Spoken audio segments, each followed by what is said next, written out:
Welcome, today in front of me Motorola Moto G60S, and I'll show you how to check battery temperature with Ampere app on this device. So first you should go to the Play Store, and here on the search pool type the Ampere.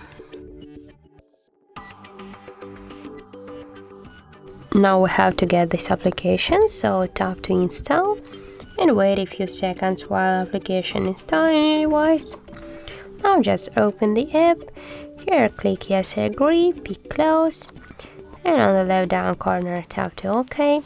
And now as can you see, we got here the temperature of our battery, that's 31 and 7 degrees. Also we got here the health and level of our battery, in the model of our device, Android version, and more and other information. So that's how it looks.